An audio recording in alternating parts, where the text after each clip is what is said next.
안녕하세요. 24뉴스 영어 채널의 Jewish World Weekly에 오신 것을 환영합니다. 저는 에밀리 프랜시스입니다. 매주 저희는 이스라엘과 전 세계 디아스포라의 유대인들이 주목하는 이야기, 이슈, 인물에 집중합니다. 이번 주 유대인 세계의 주요 소식부터 시작하겠습니다. 함께 보시죠. 원래 유엔 경찰 정상회의 참석을 위해 뉴욕을 방문할 예정이었던 이츠마 벤 그비르 이스라엘 국가안보부 장관의 방문이 취소되었습니다. 한 달 새 벤 그비르 장관은 거론되던 미국 방문을 두 번째로 하지 않게 됐습니다. 보도에 따르면 그는 이스라엘 범죄 혐의로 미국 비자 발급에 문제가 생겨 사적 방문을 취소한 적이 있습니다. 여러 자유주의 유대인 단체가 그의 방문에 시위를 예고했습니다. 편집된 위키피디아 문서에서 나온 잘못된 정보로 인해 한 월드컵 심판에 대한 반유대주의 음모론이 퍼지고 있습니다. 프랑스와 르텍시에는 아르헨티나전에서 이집트에 불리한 논란의 판정을 내린 뒤 위키피디아 초기 생애가 조작되어 그가 유대인이라는 거짓 주장이 추가되었습니다. 이는 심판 판정을 비난하기 위한 시도였습니다. 이번 월드컵에서 이런 식의 기이한 비난이 제기된 것은 이번이 처음이 아닙니다. 아르헨티나가 알제리를 이긴 후 알제리 텔레비전에서는 리오넬 메시가 유대인 로비의 일원이라고 주장하기도 했습니다. 이탈리아 의회는 홀로코스트 시기에 약탈된 예술품과 문화재를 공식적으로 반환하는 절차를 마련하는 법안을 추진하기 시작했습니다. 이 법안은 1938년부터 1945년까지 이탈리아 파시즘 하에서 반유대 인종법에 의해 압수되거나 잃어버린 예술품들을 포함하게 됩니다. 유대인 반환 운동가들은 이탈리아가 나치에 압수된 예술품 관련 국제 원칙에 서명했지만 오랫동안 명확한 절차가 없었다고 말합니다. 그리고 마지막으로 전 이스라엘 인질이었던 사샤 트루파노프와 사피르 코헨이 결혼했습니다. 이들은 억류에서 풀려난 뒤 결혼한 첫 인질들입니다. 이들은 니르오즈 키부츠에서 함께 납치됐으나 따로 석방됐습니다. 코헨은 55일, 트루파노프는 약 500일 만에 풀려났습니다. 그들의 감동적인 결혼식은 이스라엘에서 열렸으며 동료 전 인질들과 아이작 헤르조그 대통령이 참석해 커플에게 후파 아래에서 축복을 전했습니다. 최근 여론조사는 미국 유대인들이 이스라엘의 다중전선 전쟁에 대해 얼마나 분열되어 있는지 보여줍니다. AP 설문조사에 따르면 전체 유대인 성인 10명 중 7명은 종교적 소속에 대해 질문받았을 때 자신을 유대인이라고 밝힙니다. 하지만 한편으로 가자지구 전쟁에 관해서는 그 70% 중 절반만이 이스라엘의 가자지구 작전이 정당하다고 믿고 있습니다. 그리고 자신을 유대인이라고 밝힌 사람들 중 약 25%는 이스라엘이 집단 학살을 저질렀다고 믿고 있습니다. 지금 예루살렘에서 더 자세한 이야기를 들려주실 분은 JPPI의 수석 연구원이자 미국 이스라엘 파트너십 필수 가이드의 저자인 길 트로이 교수님입니다. 안녕하세요. 그리고 함께해 주셔서 감사합니다. 뵙게 되어 반갑습니다. 그리고 늦었지만 7월 4일도 잘 보내셨길 바랍니다. 네, 맞아요. 우선 이 여론조사들에 대해 말씀해 주세요. 비슷하지만 다르면서도 결국 다들 고개를 갸웃하게 만드는 같은 결론으로 가는 것 같아요. 10월 7일 이후로 유대계 미국인들의 이 전쟁에서 이스라엘에 대한 시각에 이전에는 생각하지 못했던 어떤 변화가 있었나요? 두 가지 근본적인 현상을 생각해 봅시다. 첫째, 이스라엘을 겨냥한 엄청난 언론 캠페인, 엄청난 소셜미디어 캠페인, 그리고 엄청난 국제 캠페인이 있었습니다. 그 결과 집단 학살이라는 말이 주류 여론에 자리 잡게 되었죠. 저는 10월 7일 이후 처음 9개월 동안 연구를 했습니다. 그리고 미국이 이라크 모술 전투를 9개월 동안 이끌었을 때 뉴욕타임스는 이 사건을 80개의 기사로 다뤘고 안타깝게도 정당한 전투에서 1만에서 4만 명의 민간인이 희생되었습니다. 가자 분쟁이 시작된 10월 7일 이후 처음 9개월 동안 뉴욕타임스는 6,656개의 기사를 실었습니다. 그래서 모든 미국인들, 전 세계 모든 사람들은 이런 엄청난 언론의 압박을 받고 있습니다. 와. 게다가 미국 유대인들은 어울리고 소속감을 느끼도록 자라왔습니다. 그리고 특히 많은 미국 유대인들이 정치적으로 좌파 성향이 강한데 지금의 좌파에는 극단적으로 반시온주의적인 사람들이 있어서 결국 그 압력에 굴복하게 되는 거죠. 그래서 여론조사는 분명히 실망스럽지만 저는 당황할 필요는 없다고 생각합니다. 역사가로서 저는 긴 안목을 가질 수 있기 때문이죠. 예를 들어 1989년에는 미국인의 겨우 45%만이 이스라엘을 지지했지만 페르시아만 전쟁 이후 2년 만에 그 수치가 급격히 올랐다는 것을 저는 알고 있습니다. 저는 10월 7일 미국인의 61%, 즉 미국 유대인뿐만 아니라 전체 미국인의 61%가 이스라엘을 지지했고 미국 유대인의 80% 이상 이 이스라엘을 지지했다는 것을 알고 있습니다. 그래서 우리는 지금 매우 어려운 시기에 있습니다. 또 이스라엘 정부와 트럼프를 둘러싼 긴장도 분명히 큽니다. 여러 압제가 한꺼번에 겹친 상황일 수는 있지만 우리는 이겨낼 수 있다고 생각합니다. 제 말은 정말 많은 일들이 동시에 여러 겹으로 일어나고 있다는 거죠.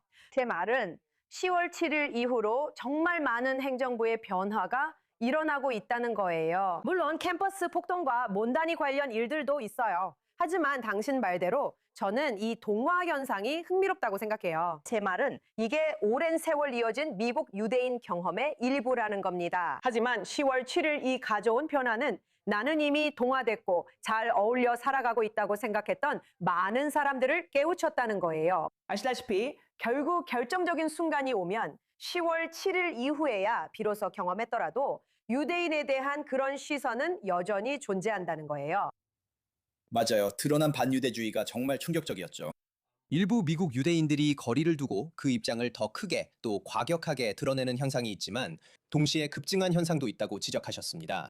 그리고 사실 유대인 역사는 사실 많은 역사가 그렇지만 유대인 역사는 핵심, 즉 헌신을 지키는 집단에 의해 더 많이 결정되어 왔습니다. 그리고 항상 반대하는 사람들도 있었죠. 항상 유대교, 시온주의, 이스라엘을 다소 멀리한 이들이 있었습니다. 그래서 저는 필라테스에 집중하려 합니다. 핵심을 강화하자는 뜻입니다. 그리고 저는 저희 삼촌 어부에게서도 배웠습니다. 그는 매드맨이었죠. 1950년대, 60년대, 70년대의 유명한 광고인이었습니다. 광고업계에서 50년 일하고 은퇴한 삼촌 어브는 미국에서 변하지 않는 유일한 것은 변화뿐임을 배웠습니다. 그리고 우리가 덧붙여야 할 또 다른 점은 지금 우리는 진정한 반시온주의 광풍의 시기에 있다는 것입니다. 그리고 그것도 엄청난 영향을 미치고 있습니다. 지난 6, 7년을 생각해보면 우리는 광풍의 시기를 겪었습니다. 여러분이 동의하든 동의하지 않든 우리는 조지 플로이드와 인종차별에 대한 광풍이 있었고 미투 운동에 대한 광풍이 있었고 트랜스젠더에 대한 광풍이 있었습니다. 트랜스젠더에 대한 광풍이 있었습니다. 트랜스젠더에 대한 광풍이 있었습니다. 미디어, 특히 소셜미디어가 사안을 과열시킬 때가 있습니다. 그리고 여러분이 어느 쪽 입장이든 상관없습니다. 제가 말하는 건 그게 아니라 특히 소수의 열정적인 집단이 어떤 의제를 밀어붙이고 그것이 주류로 퍼지는 순간에 대해 이야기하는 겁니다. 그래서 우리는 그런 차원도 견뎌내야 합니다.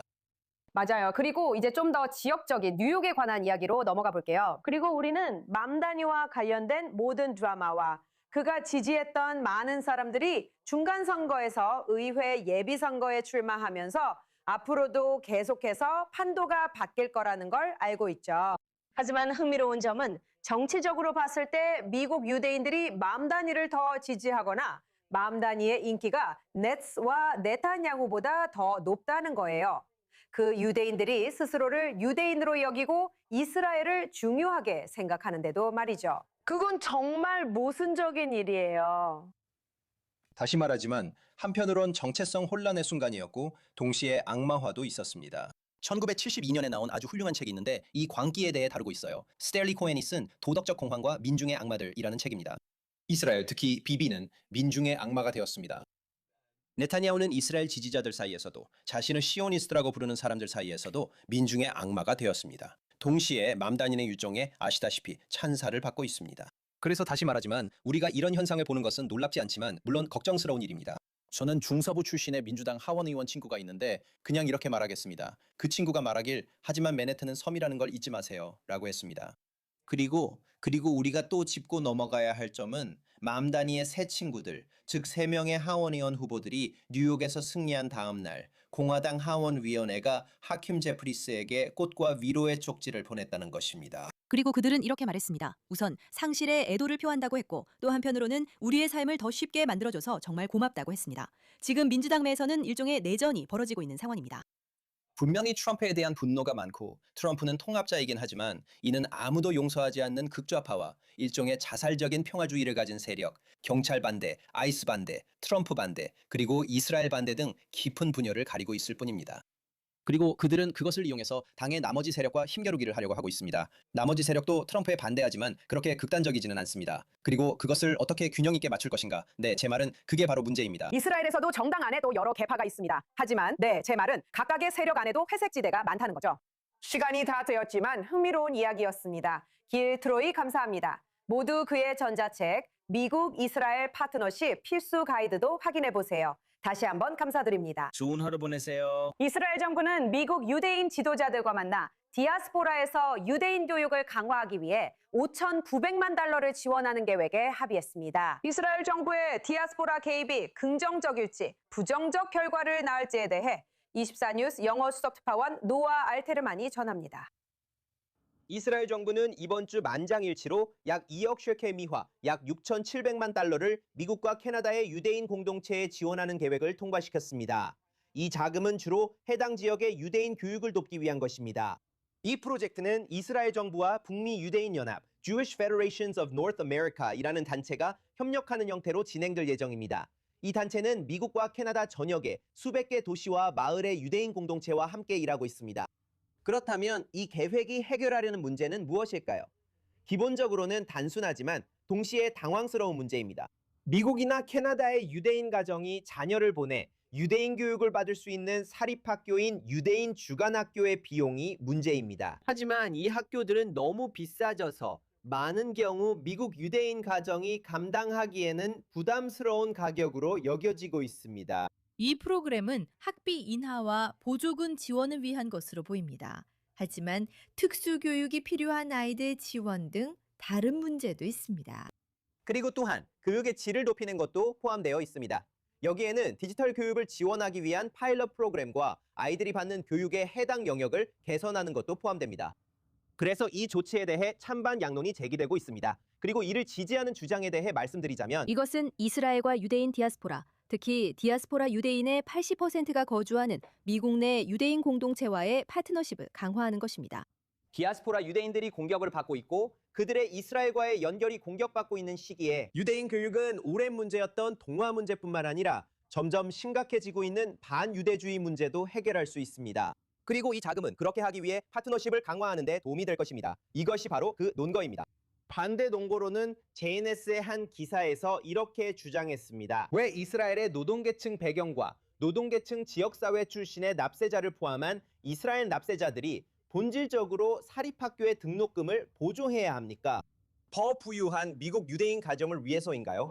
왜 미국 유대인이나 캐나다 유대인들이 자기들 공동체 안에서 자기들 자금으로 이 문제를 해결할 수 없고 이스라엘 납세자를 끌어들여야만 하는 겁니까? 어쨌든 이스라엘 정부를 통과했으니 이제 실행에 옮겨질 예정입니다. 이스라엘 정부와 북미 유대인 연합이 협력하는 것이죠. 자, 이스라엘은 세계 무대에 자랑스러운 새로운 미스 유니버스 참가자를 내세웠습니다. 25세의 다니엘라 야블론스카는 이스라엘인 아버지와 함께 마이애미에서 자랐습니다. 그리고 어릴 때부터 그녀는 유대인과 이스라엘을 위한 옹호 활동을 해왔고 예술가이자 미인, 그리고 이 모든 것을 갖춘 사람입니다. 그리고 키도 아주 큽니다. 정말 큽니다. 스튜디오에 와주셔서 기쁩니다. 환영합니다. 초대해 주셔서 감사합니다. 이 모든 걸 다 갖췄는데 키까지 크네요. 그리고 키도요. 저는 이스라엘 남자들보다 더 커요. 아니에요. 농구 선수랑 사귀지 않는 이상 그게 쉽지는 않아요. 제 딸들이라면 안쓰러울 것 같아요. 그래, 괜찮아. 운동선수라서 좋은 거야. 먼저 설명해 주세요. 마이애미 출신이고 아버지가 이스라엘 분이라 두세 개의 장점을 모두 갖고 있군요. 아주 어릴 때부터 자연스럽게 자리 잡은 건가요? Stand With Us 주니어 활동 등 어린 나이에 옹호 활동을 시작했는데 그 계기는 무엇인가요? 우리 엄마는 항상 내가 어디에서 왔는지 알려주려고 하셨어요. 엄마의 어머니, 그러니까 외할머니는 홀로코스트 생존자셨거든요. 그리고 나중에 알았는데 이스라엘에 계신 제 할아버지 사바도 아우슈비츠 생존자였어요. 그리고 저희 사부타는 리비아에서 쫓겨나는 일을 겪고 살아남으셨어요. 그래서 저는 항상 제 역사를 알고 있었고 부모님께서도 그걸 제게 깊이 새겨주셨어요. 그래서 저는 항상 그 사실이 정말 자랑스러웠어요. 그리고 저는 항상 스스로에게 이렇게 생각했어요. 나는 유대인이라서 정말 운이 좋다. 나는 최대한 유대인답게 살고 싶다. 그래서 저는 항상 이스라엘에 대한 사랑을 가지고 있었어요. 설명은 어렵지만 저는 항상 이스라엘을 사랑했고 제가 더 이국적으로 보이고 싶어서 이스라엘 출생이라고 했어요. 맞아요. 정말 그래요. 그때는 정말 특별했죠. 하지만 지금은 알다시피 지금은 상황이 많이 달라졌어요. 안타깝게도 당신처럼 어린 나이에도 지난 몇 년 동안 정말 많은 것이 변했어요. 그럼 어떻게 해서 미인 대회에 참가하게 된 거예요? 분명히 머리도 좋고 운동신경도 뛰어나고 여러 가지 재능이 있는데 무엇이 그 방향으로 가게 만들었나요? 재미있네요. 미인 대회는 제 인생 계획에 전혀 없었어요. 저도 몰랐어요. 모델 일을 먼저 시작했죠. 15살 때부터 저는 항상 키가 제일 컸거든요. 그래서 10년 동안 모델 일을 했고 정말 즐거웠어요. 미인 대회가 제 인생에 들어올 줄 몰랐는데 소셜미디어에서 기회를 봤어요. 마이애미에 있는 이스라엘 남성이 대회를 인수해 10월 7일 이후 다시 열 수 있게 됐죠. 그래서 꼭 해야겠다. 멋진 기회야 라고 생각했어요. 저는 미스 에이전트를 보고 미스 이스라엘 대회에 참가했어요. 그게 정말 말도 안 되는 이야기예요. 와. 네, 이스라엘에서 1년을 살고 나서 다시 돌아갔어요. 미스 이스라엘 대회에 참가했는데 1위는 아니었고 2위, 즉 준우승으로 뽑혔어요. 그럼 이제 푸에르토리코에서 열리는 큰 대회에서는 어떤 기대를 하고 있나요? 그러니까 그건 훨씬 더 큰 무대잖아요. 저는 하루 종일 TV를 할 수 있지만 제 인생에서 모델들을 인터뷰해 왔고 당신처럼 무대에 올라가서 뭔가를 하고 그런 건 절대 못할 것 같아요. 그건 정말 배워야 해요. 무서울 거예요. 무서워요. 네네, 확실히 무서워요. 그런데 웃기게도 저는 미움을 받을 걸 예상해요. 정말로 프리 팔레스타인을 외치는 사람들로부터 미움을 받을 거라고 기대해요. 저는 온갖 쪽에서 그리고 반유대주의와 반시온주의에서도 미움을 받을 거라고 기대해요. 하지만 제가 내부에서 받은 사랑과 지지는 10월 7일 이후 첫 유로비전에서 에덴 곤란을 온 나라가 응원했던 그때를 떠올리게 했어요. 그게 저를 한 단계 더 성장하게 만들었어요. 그녀가 처신하는 모습, 우리나라를 대표하는 모습, 저도 어떤 방식으로든 그렇게 하고 싶어요. 특히 제가 이스라엘 밖에서 가진 영향력을 통해 사람들에게 이스라엘을 보여주고 그 아름다움과 다양성을 알릴 수 있다고 생각해요. 이건 또 다른 플랫폼일 뿐이에요. 저는 이걸 라틴 유로비전이라고 불러요. 라틴계 사람들이 이 대회를 정말 사랑하거든요. 정말 멋진 기회예요. 네, 맞아요. 정확해요. 우리가 미스 유니버스에 참가한 무대예요. 몇 년 전에 애틀란타에서요. 제가 취재했었어요. 정말 놀라웠죠. 맞아요. 그들의 오랜 미인 대회 문화요. 기억나요? 맞아요. 남미와 중미 사람들은 정말 열정적이에요. 우리에게 유로비전만큼 큰 행사예요. 맞아요. 우리는 이스라엘인으로서 우리 PR에서 우리를 알리고 직접 나설 큰 기회를 놓치고 있어요. 그래요. 우리가 직접 나서서 자신을 소개함으로써 이야기를 주도할 수 있어요. 강인하고 자랑스럽게 행동하는 것도 중요해요. 무대에 선다는 건 단순하지 않고 모두가 그 자리에 오르기 위해 뭔가를 갖고 있죠. 대학에 들어가는 것과 비슷해요. 당신은 단순히 예쁜 얼굴 이상이에요. 당신이 끝까지 가는데 이런 점들을 고려할 거라 확신해요. 네, 정말 그래요. 정말 감사해요. 작년 이후로 이걸 정말 원한다는 걸 알았고 준우승에서 정말 좌절했었어요. 그런데 마치 신의 개입처럼 느껴졌어요. 그래서 어쩌면 하느님이 이렇게 말한 것 같아요. 1년만 기다려. 이스라엘에서 한 해를 보내고 이스라엘 이주도 마무리하고 정착하고 회당에도 다니기 시작해. 그리고 지금 왔어요. 75주년이에요. 정말 큰 의미가 있죠. 와, 그것도 그렇네요. 물론 어떤 일이든 경쟁이 있을 때 특히 여성들과 관련된 경쟁이라면 논란이 따르지 않을 수 없죠. 작년 우승자는 임기 제한에 찬성했고 그녀는 그 타당성에 의문을 제기한 것처럼 보였어요. 그건 어디서 나온 건가요? 저도 잘 모르겠어요. 그리고 정말 슬퍼요. 내부에서 이렇게 많은 싸움이 있다는 게 정말 슬퍼요. 저는 여성들을 응원하고 싶고 부정적인 것에 집중하고 싶지 않아요. 이렇게 많은 걸 받을 줄 몰랐어요. 이스라엘에 있는 이곳 여성분들, 전 세계에서 온 여성분들이 저를 둘러싸고 보내주신 여성들의 힘과 에너지가 너무 커서 말로 표현할 수 없어요. 제가 받는 메시지들은 어떤 미움이나 비방도 전혀 중요하지 않다는 거예요. 왜냐하면 저 뒤에는 이렇게 강력한 여성 에너지가 있기 때문이에요. 그리고 그게 바로 우리가 해야 할 일이에요. 정말로요. 그게 맞아요. 서로를 응원하고 지지하는 것. 정말로요. 우리가 서로 싸우면 이스라엘의 명성만 나빠질 뿐이에요. 저도 동의해요. 감사합니다. 분명 또 뵐 거예요. 11월에 뵈어 행운을 빕니다. 꼭 모시겠습니다. 쉽지 않을 거예요. 네. 반드시 데려오고 이스라엘 국민을 대표하겠다고 약속해요. 꼭 이기고 돌아와요. 스튜디오로 다시 돌아올게요. 공식 왕관을 가지고요. 감사합니다. 제22회 마카비아 대회가 한창 진행 중이며 현지인들과 관광객들 모두가 모든 연령대의 최고의 유대인 선수들이 40개가 넘는 종목에 참가하는 모습을 지켜보고 있습니다. 40개국이 넘는 나라에서 온 8,000명의 선수들이 참가하고 있으며 가장 큰 대표단은 멀리 아르헨티나, 브라질, 멕시코, 그리고 물론 미국에서 900명의 선수들이 참가하고 있습니다.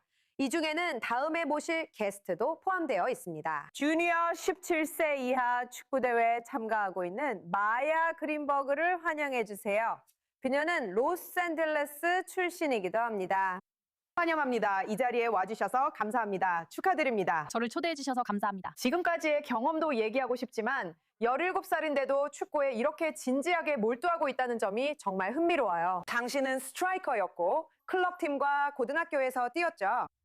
아주 어릴 때부터 이렇게 멀리 갈 수 있는 잠재력이 있다는 걸 알고 이런 삶을 살아온 건가요? 네, 아마 5살 때부터 이 스포츠를 했어요. 아버지가 시작하게 해주셨고 다른 스포츠도 시도했지만 항상 다시 축구로 돌아왔어요. 그래서 정말 제 열정이에요. 저는 최고 수준에 오르기 위해 꾸준히 노력해왔고 지금까지의 경험이 매우 좋았어요. 네, 다른 주는 어떤지 잘 모르겠지만 미국에서 축구가 가장 인기 있는 스포츠는 아니더라도 여자들에게는 그렇다는 걸 알고 있어요. 맞아요. 여자아이들을 위한 체계적인 축구 프로그램이 정말 잘 갖춰져 있어요. 그럼 혹시 당신은 재능과 열정이 모두 있어서 여기까지 올 수 있었던 건가요? 아니면 그냥 타고난 거라서 모든 코치들이 계속해라고 말했던 건가요? 이 자리에 오기까지 많은 역경을 겪었고 치열한 경쟁을 위해 반드시 그런 어려움을 마주해야 했던 것 같아요. 네, 이 스포츠를 하려면 열정과 의지가 꼭 필요하다고 생각해요. 많은 여자 선수들이 도전하기 때문이에요. 그래서 정말 다양한 배경과 여러 나라에서 온 많은 사람들과 경쟁하게 돼요. 그래서 저는 가장 경쟁이 치열한 수준에 도달하려면 반드시 그런 열정이 필요하다고 생각해요. 그래서 지금 여기 있게 돼서 정말 신나요. 저는 여러분과 함께 개막식에도 참석했어요. 그런데 팀 동료들은 이게 정말 이상하지 않나요? 올림픽에서는 적어도 함께 연습을 하지만 여기서는 그냥 다른 재능 있는 젊은 여성들과 갑자기 한 팀이 돼야 하고 서로 잘 알지도 못하는데 팀이 되려고 노력해야 하잖아요. 맞아요. 우리가 만난 지 일주일 정도밖에 안 됐지만 정말 잘 어울렸어요. 경기장 안팎에서 서로 호흡을 맞추는 법을 배웠거든요. 우리에게 중요한 건 경기장 밖에서도 모두 잘 어울려서 경기가 더 쉬워진다는 점이에요. 그리고 경기가 진행될수록 최고의 팀워크를 발휘하는 방법, 그리고 모두가 빠지지 않도록 하는 방법을 우리가 함께 배워왔다고 생각해요. 그리고 우리는 최고의 경험을 하고 있어요. 네, 이 일로 평생 친구가 될 거예요. 의심할 여지 없죠. 어떻게 지내는지 알려주세요. 정말 놀라운 경험이었어요. 저도 2년 전에 러브 레바논 마카비 게임에 참가했었는데 올해는 이스라엘에서 열려서 10배는 더 좋아요. 다양한 배경의 많은 사람들을 만나고 있어요. 경기도 재미있고 경쟁도 치열해요. 모두가 응원하고 있어요. 그래서 정말 다양한 나라에서 온 사람들을 알게 되고 우리 팀의 여자 선수들과도 친해질 수 있어서 정말 멋진 경험이었어요. 네, 물론 대회 상황이나 여러 가지가 아주 빠르게 변할 수 있잖아요. 하지만 전반적으로 본인 경기력에 만족하세요? 골도 몇 개 넣으셨나요? 네, 어시스트는 몇 번 했어요. 골도 정말 아깝게 놓쳤는데 다음 경기에서는 꼭 골을 넣고 싶어요. 그리고 저희 팀워크가 정말 좋아요. 그래서 곧 골을 넣을 수 있을 것 같아요. 그리고 저희가 정말 잘하고 있어요. 그리고 앞으로도 이런 실력과 사기를 계속 유지해서 결승까지 올라갈 수 있었으면 좋겠어요. 이번에 주니어 선수들이 더 어린 나이로 참가할 수 있게 된 점이 새롭다는 걸 알고 있어요. 다양한 연령대, 마스터 오픈, 55세 이상 선수들까지 모두 참가할 수 있다는 점이 어떤 가능성을 보여주는지 설명해 주세요. 팀에 87세의 트라이애슬론 선수가 있다는 것도 알고 있어요. 하지만 다음 세대가 되기 위해서 올림픽이나 다른 대회도 목표로 하고 계시겠죠? 유대인 여성들이 정말로 성공적인 프로 경력을 쌓을 수 있다는 가능성을 느끼시나요? 네, 이번 경험을 통해 정말 많은 재능 있는 유대인 운동선수들을 직접 봤어요. 그리고 저는 우리가 올림픽 같은 운동계에서 더 두드러진 존재가 될 수 있도록 분위기를 만들어가고 있다고 생각해요. 여기 있는 재능으로 우리는 올림픽까지 갈 수 있다고 생각해요. 정말 놀라울 것 같아요. 그리고 개인적으로는 당신이 다른 젊은 여성들의 옹호자가 되었잖아요. 우리는 얼마나 많은 압박이 있는지 잘 알아요. 학업적인 압박, 소셜미디어, 체중이나 외모에 대한 압박 등 여러 가지가 있잖아요. 그래서 본인의 경험과 건강상의 어려움에 대해 이야기해 주세요. 왜냐하면 많은 칼로리를 소모하고 몸매를 유지해야 하는 상황이었잖아요. 어떤 일이 있었고 또 어떻게 다른 여성들에게 영감을 주고 싶은지 말씀해 주세요. 네, 그래서 저는 결국 외데스, 즉 운동 상대적 에너지 결핍증이라는 진단을 받았어요.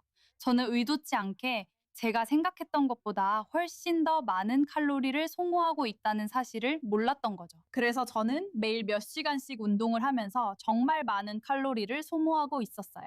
그리고 저는 제 활동량을 따라가려면 얼마나 많은 에너지가 필요한지 전혀 이해하지 못했어요.